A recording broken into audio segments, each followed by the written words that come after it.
Morning students. So last class में हम लोगों ने क्या स्टडी किया था?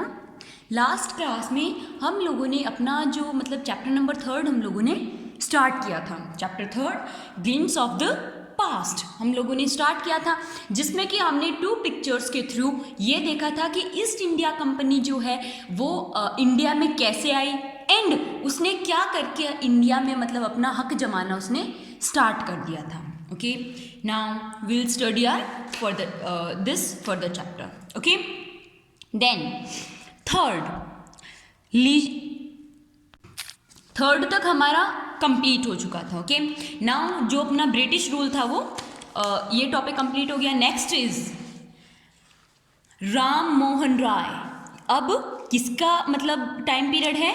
राजा Ram Mohan Roy. Okay, in from 1772 to 1833 का टाइम पीरियड ये था। Okay, Ram Mohan Roy a learn man from Bengal. ये जो राम मोहन राय थे ये कहाँ से थे? From Bengal. Understood who was wrong with the country कि what was wrong with the country, कि राजा राम मोहन राय जो थे वो समझ गए कि हमारी जो कंट्री जो है, इंडिया जो है, इसमें क्या गलत हो रहा है। Okay, he took his wife Uma. वो अपनी वाइफ उमा को लेते हैं।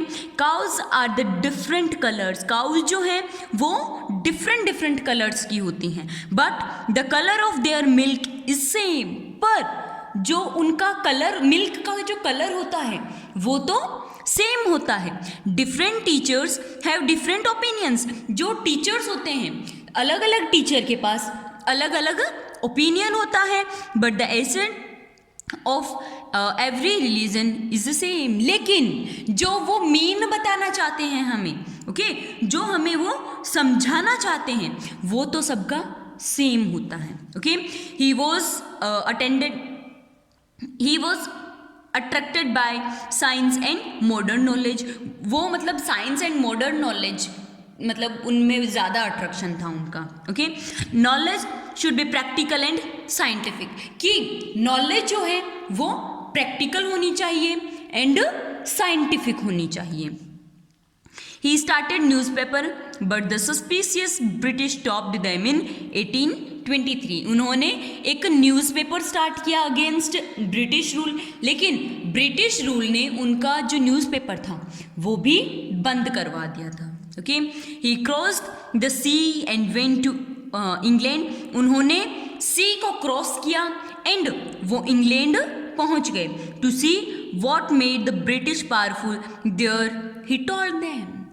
वो वहाँ गए कि ब्रिटिश रूल जो है उसको इतना ज़्यादा पावर क्यों मिली हुई है, what's the reason behind that, वो जानने के लिए वो इंग्लैंड गए।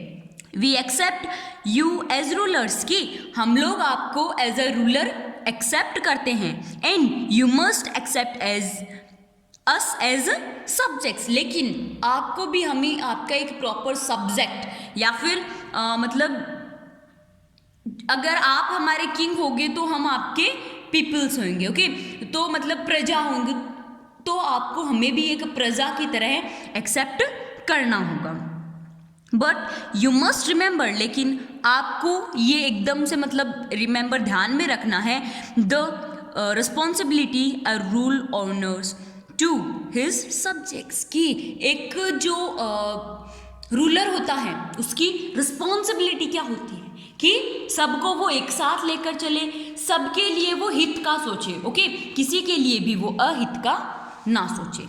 Next, 5th operation 1765 to 1835. Okay, but the British continued to oppress Indians. लेकिन जो ब्रिटिश रूल के जो पीपल्स थे उन्होंने इंडियंस को फोर्स करना उसी तरीके से चालू रखा। इन 1818 में they had passed regulation 3rd। उन्होंने 1818 में जो रेगुलेशन 3rd जो था वो भी उन्होंने क्रॉस कर दिया था। अंडर इट, इसके नीचे, an Indian could be gelled without trial in a court की एक इंडियन को बिना कोर्ट में ले जाए बिना ही जेल में डाल सकते हो। ओके, वो भी उन्होंने क्रॉस कर दिया, मतलब वो इंडियंस को जेल में भेजने लग गए। Okay, all the time British officers in India drew big salaries and also made fortunes in private business। इसी दौरान जो इसी टाइम के दौरान जो ब्रिटिश जो पीपल्स थे, जो ऑफिसर्स थे, वो इंडिया में बहुत अच्छा कमाने लगे थे एंड वो मतलब उन्होंने अपना एक अच्छा खासा बिजनेस उन्होंने यहाँ पे इंडिया में सेटल कर लिया था। ओके, बाय 1829 में British was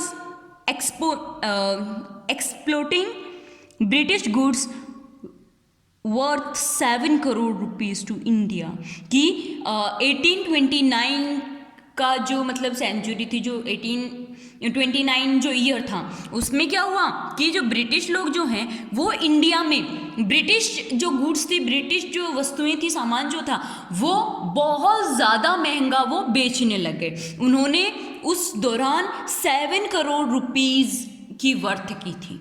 okay, the British prospected on the company lot while Indian industry began to die।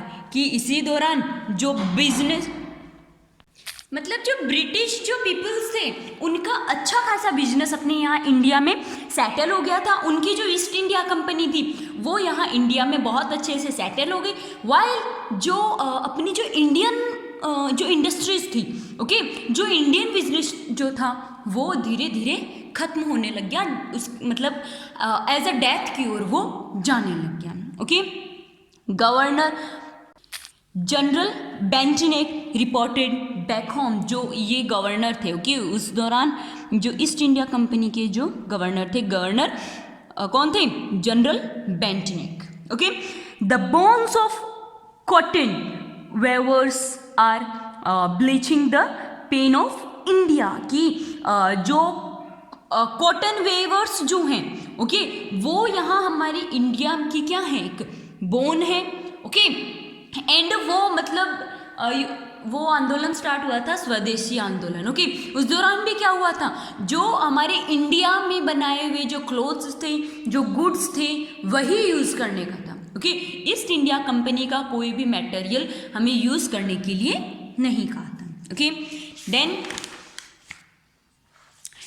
this was up to this class. Okay, if any student is having any doubt related to these both the paragraphs, like we had studied the time period during this, if any student is having any problem related to that, you can ask to me very easily. Okay, so bye.